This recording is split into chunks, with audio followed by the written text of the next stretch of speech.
So tell me about your deepest, darkest secrets. Spill in the tea, spill in the coffee. I like that. Nice. Oh, we should do a toast. Yes. What is in your drink? A cappuccino with oat milk. Yeah. Nice. Is there a flavor in it or just oat milk? No, it's just oat milk. And I just have black coffee.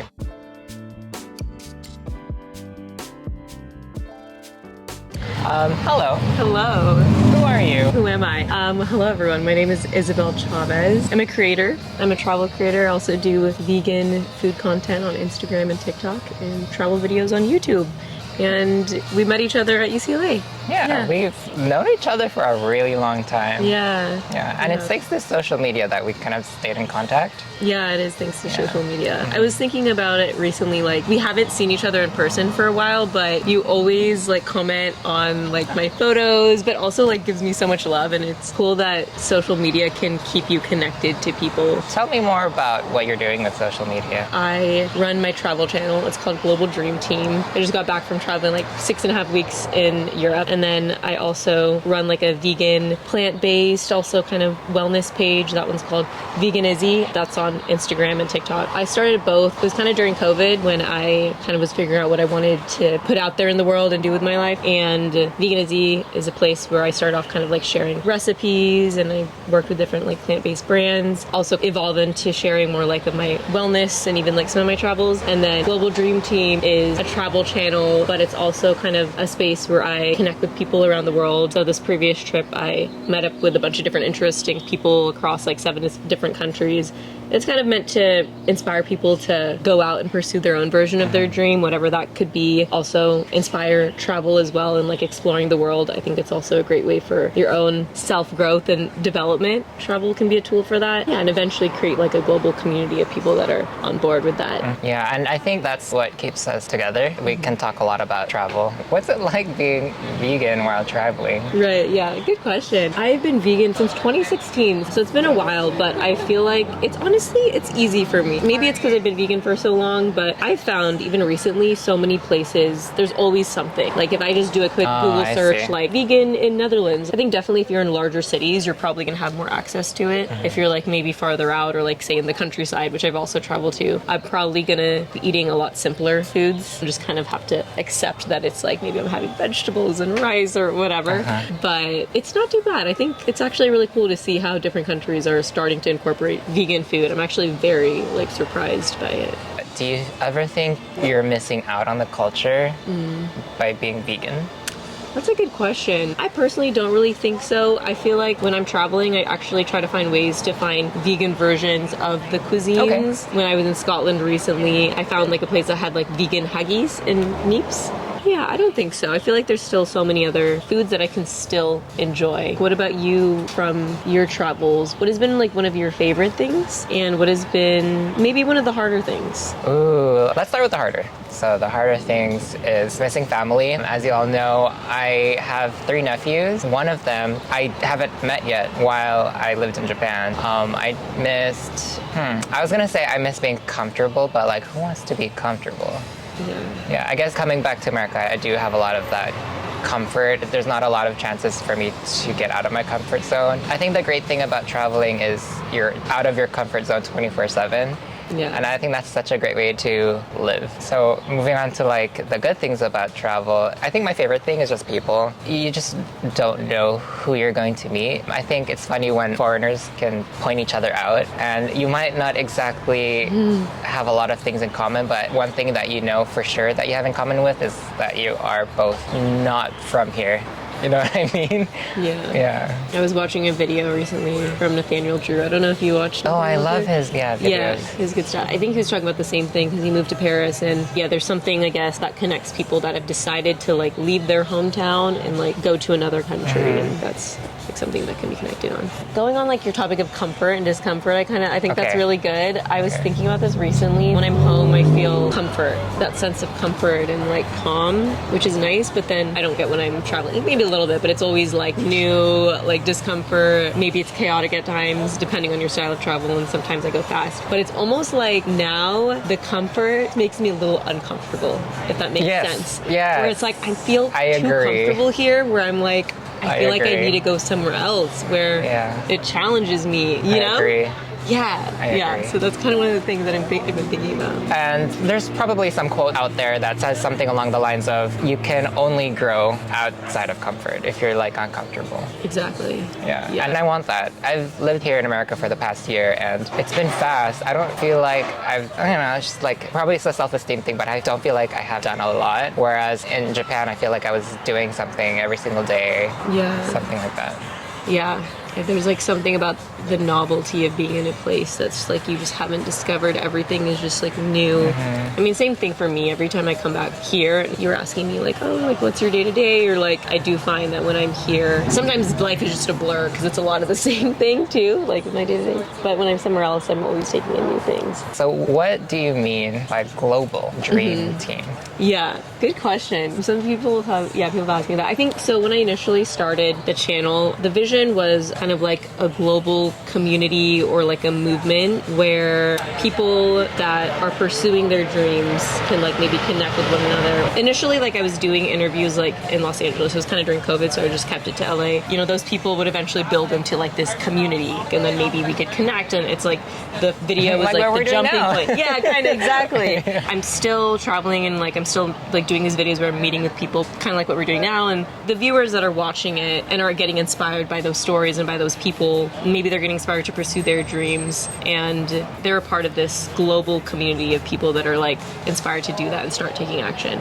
So I view like the viewers are a part of this team or this community of people that are doing that, and global meaning that I'm doing this globally, I'm traveling and meeting people, and eventually I do want to do like meetups and like events where people can connect and I bring people together, and they could be like in different places around the world. I don't know if you know like Yes Theory, so like they kind of have their like sister brand Seek Discomfort, and Yes Theory, it's like the Yes Theory community, right? So it's like this global community of people that are adventurers, adventure seekers, travelers, and I kind of see it in that kind of similar way. The name, it throws me off a bit because it's like right now it's just me, and eventually I'd like to actually grow a team. People have asked me like, oh, maybe you should change it to your name, and like, do you have a team? And like sometimes I think about that, but I think I want to stick with the vision and like why I started it, because I think with time it can get there. But yeah, does that make sense? Yeah, you started this like during the pandemic, right? So it hasn't even been that long. Yeah, exactly. It's 2023 now. Most people take 10, 15 years to get to where they are now. Yeah. Okay. And I'm pretty happy with everything. I feel like there's always a learning curve with even content and filmmaking too, is essentially where I'm going, and like learning how to edit. Some people even say it takes like 100 videos to make one video that you're really proud of, and I've made like 60 so far, and I think right now it's like the process is like fine-tuning the craft. Even from there I think everything goes well, but I think I'm confident that this will be a big year once like all my videos are released. Ooh, that sounds so exciting. Why is LA your home base? Good question. Why is LA my home base? I've been here for the past 8 years. This is where I spent, I suppose, the majority of my like young adult life. You know, I spent 4 years in UCLA and created my community there and like a lot of my friendships. And like I have my home where I grew up, which is like Sacramento, but you can have more than one home. I think this is, Sure. Yeah, I feel like I have a place here. How do you think like living abroad in Japan helped you like change your perspective on life in the world that you live in? Oh my gosh, that there is so much more than this bubble. I grew up in Southern California all my life. I mean, like I've traveled a couple of times, but actually living in a country kind of slapped me across my face, and it was just like, you're here, you gotta make yourself part of the community of where you're at. What has been some of your ways? Like, do you speak Japanese, or did you kind of like start off like using Google Translate to like talk? Basically, if you're just short-term traveling, just Google Translate it. Yeah. Language learning is going to be a whole other video, but basically, whatever language you come across in person will never be found in a textbook. So let me repeat that again. Whatever language that you encounter in person, you will never find on a textbook. So you can study a textbook. You can study 5 textbooks in like a week. None of it will be helpful because what will be spoken in person is completely different. So I had a lot of studying interactions. one of my vivid memories of trying to study Japanese was just talking to the cash register, and like right after, I would like take notes. Like, what did she say? I would study these notes every day. You can't find conversations like that in a textbook. I would have like notes about conversations with my coworkers, just like people at City Hall, train conductors, anything. Yeah, because that's what will get you living in that country. Right. That makes sense. That's smart. Like, these are the interactions that you're usually having on, say, like a weekly, daily basis. Let's figure out what those are and get better at those. Right. Than like reading a bunch of other textbooks that like maybe is not as directly relevant. Exactly. Yeah, that's really smart. I mean, I love Duolingo. Like, I think Duolingo is one of the best apps, but what is up with these horses, these cats, these dogs, these owls? Like, you're not going to be talking about these things when you're traveling. Sorry, Duolingo. I love you. Love you, Duolingo. I should probably use Duolingo. Yeah. If I were to make my own language learning app, it would be like how to interact with the cash register, like the bank teller, things like that. What was it like for you? Like, how did you manage language barriers when you're traveling? So when I was in Asia, I did 2 months in Asia, and Bali was good. Everyone spoke English. Malaysia, also pretty good. Pretty much everyone spoke English. Vietnam was the first place after traveling for like maybe 6, close to 7 weeks where they didn't really speak English. And I was with my friend, and we were like kind of not like confused, like it's like another country, but we were actually surprised that even just like at the airport, they didn't at least speak a little bit, because you would think, you know, internationally you have people coming in. But we kind of just used Google Translate to get around, and it worked fine. If you're just like trying to get around to different places, I feel like Google Translate is good. And I think they say it's good to like learn at least a few different things to say. Like whether you're ordering or saying thank you, it's just like polite, but being polite. Yeah, same with it when I was in Korea. It was kind of tough getting around. I got really confused in the beginning. Even with like their transportation system, everything was in Korean, and I was just like, ah. And then I just walked where I needed to go, and I just took Google Maps and I walked around. Have you had any bad experiences with language barrier?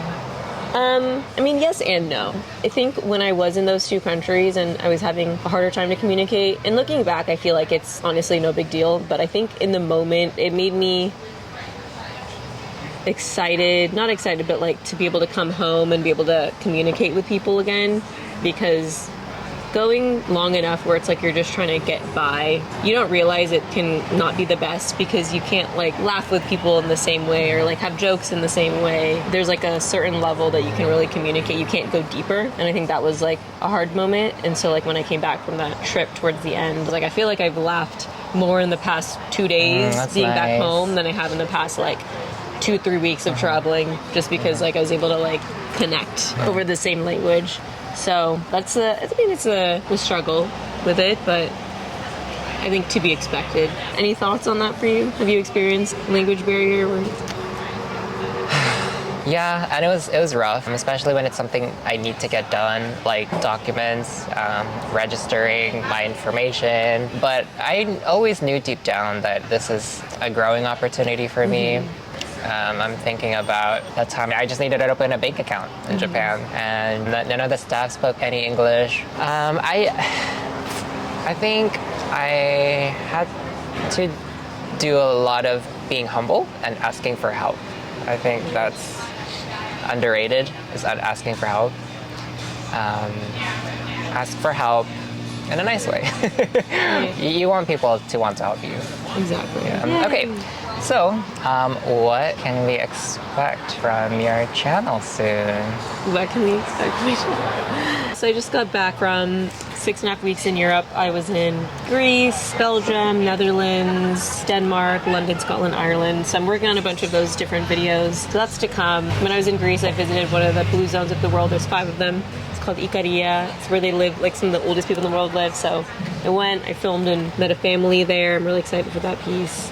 And all that stuff where you'll get to meet interesting people in relation to the country that they live in. We'll be continuing, and then soon I'll do my next trip and I'll be filming more, but that's to come. And then I think also I do want to actually start more events and community stuff and bringing people together, and I might even start some of that this summer as like kind of like a umbrella brand of Global Dream Team. Can I invite myself into the Global Dream Team? Absolutely. Yes. Thank you for hopping along my channel. Yeah, of course. Thank you. This was fun. Normally, I'm interviewing people, so that was fun to get interviewed. Yeah. Yeah. Oh, okay. And just like, I'm glad. yeah. Where can we find you? You can find me on YouTube at Global Dream Team. On Instagram, my personal Instagram, you can connect with me. It's at Ysabel Chav. I spell it with a Y, Ysabel, Chav. And then for my vegan stuff, I'm on Instagram and TikTok at Vegan Izzy. Vegan Izzy. Thank you. That was fun. Thank you. That was good. Okay. That was good. That was fun. I'm glad that worked out. Yeah. How do you feel? Good. Yeah. Yeah, I remember the first time when I was just starting out making videos, I'd always just like, I don't know why, like, why am I nervous? Yeah. It doesn't make any sense. Yeah, no, that's fair. Now, yeah, I feel a lot more comfortable. That's good. I mean, I was nervous for forever. Even like filming myself, like, I think recently I've gotten better, but like, when I was in when you Asia filming start, my videos, I'm like, what am I saying to the camera? I'm like, yeah, it takes time. But, yeah. It's good. Did good. Okay, bye. Yay.